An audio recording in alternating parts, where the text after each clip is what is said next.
कहानी का शीर्षक बगदाद का मेहनती किसान, सब्र, संघर्ष और सफलता की मिसाल।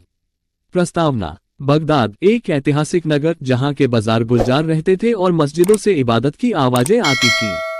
वहीं शहर से कुछ दूर एक छोटा सा गांव था जहां का हर निवासी अपने खेतों में मेहनत करता, लेकिन उस गांव का एक किसान अब्दुल रहमान अपनी ईमानदारी, मेहनत और अटल विश्वास के लिए पूरे इलाके में मशहूर था।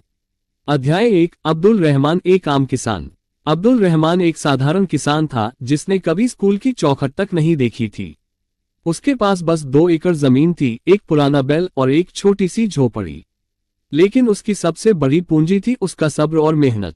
सुबह अजान से पहले उठ जाना, खेतों में हल चलाना, दोपहर की गर्मी में भी फसल की देखरेख करना और रात को अल्लाह का शुक्र अदा करना, यही उसकी दिनचर्या थी। उसके चेहरे पर हमेशा एक सुकून भरी मुस्कान रहती थी, जैसे वो जानता हो कि मेहनत कभी जाया नहीं जाती। अध्याय 2। संघर्षों की शुरुआत। एक साल बगदाद में बहुत ही खराब मौसम रहा। बारिश समय पर नहीं हुई, फसलें सूख गईं और गांव के कई किसानों ने अपनी जमीनें बेच दी। अब्दुल रहमान की भी पूरी फसल बर्बाद हो गई। उसके पास बीज खरीदने तक के पैसे नहीं बचे। गांव वाले उसे समझाने लगे, जमीन बेच दे, शहर जाकर कोई नौकरी कर ले, अब खेती का क्या फायदा। लेकिन अब्दुल रहमान ने ठान लिया था, मैं अपनी जमीन नहीं बेचूंगा, क्योंकि ये मेरे बुजुर्गों की निशानी है और मेरी मेहनत का मैदान। अध्याय 3। उम्मीद की किरण। एक दिन बगदाद के बाजार में अब्दुल रहमान बीज की तलाश में गया। वहां एक बूढ़ा बीज विक्रेता मिला जो बोला, ये बीज आम नहीं है, ये मेहनत का इम्तिहान लेंगे। अगर तूने इनकी सेवा की तो फल भी उम्मीद से ज्यादा मिलेगा। अब्दुल रहमान ने उन बीजों को खरीदा और पूरे दिल से खेत की तैयारी में लग गया।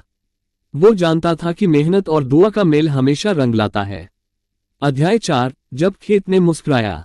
6 महीने बाद अब्दुल रहमान का खेत बगदाद के सबसे हरे भरे खेतों में गिना जाने लगा।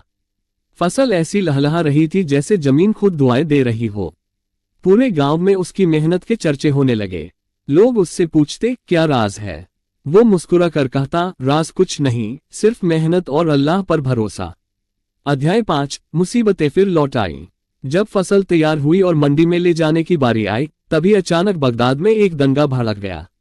बाजार बंद हो गए, रास्ते बंद हो गए। अब्दुल रहमान की फसल का हर दिन कीमत घट रही थी, लेकिन उसने फिर भी हार नहीं मानी। उसने आसपास के गांवों में घूम घूम कर अपनी उपज बेचना शुरू किया। हर दिन वो 5 से 10 किलो लेकर निकलता और 8 से 10 गांव घूमता। 2 महीने में उसने पूरी फसल बेच दी, वो भी मुनाफे में। अध्याय 6। एक नया अध्याय। अब्दुल रहमान ने उस पैसे से अपने खेत को और आधुनिक बनाया, एक छोटा सा कुआं खुदवाया और गांव के 2 गरीब किसानों की मदद भी की। अब वो सिर्फ एक किसान नहीं रहा, बल्कि प्रेरणा का स्रोत बन गया। गांव के नौजवान अब उससे सलाह लेने आने लगे। उसने खेती में नए प्रयोग शुरू किए, जैविक खेती, फसल चक्र, सिंचाई के नए तरीके। बगदाद की एक यूनिवर्सिटी ने उसे बिना डिग्री वाला प्रोफेसर कहा और उसके अनुभवों पर रिसर्च शुरू कर दी। अंतिम अध्याय। असली अमीरी। अब्दुल रहमान आज भी उसी झोपड़ी में रहता है, लेकिन अब वो गांव का सबसे इज्जतदार इंसान है। उसके पास दौलत नहीं, लेकिन लोगों का प्यार और दुआएं हैं। वो अक्सर कहता है, मेहनत वो दौलत है जो न चोरी होती है न खत्म। योजक चिन्ह, योजक चिन्ह, योजक चिन्ह। सीख, नैतिक शिक्षा। 1। संघर्ष ही सफलता की पहली सीढ़ी है। 2। मेहनत और सब्र हमेशा रंग लाते हैं। 3। समस्याएं आएंगी, लेकिन जो डटा रहता है वही विजेता होता है। 4। कम संसाधनों से भी बड़ा सपना साकार किया जा सकता है।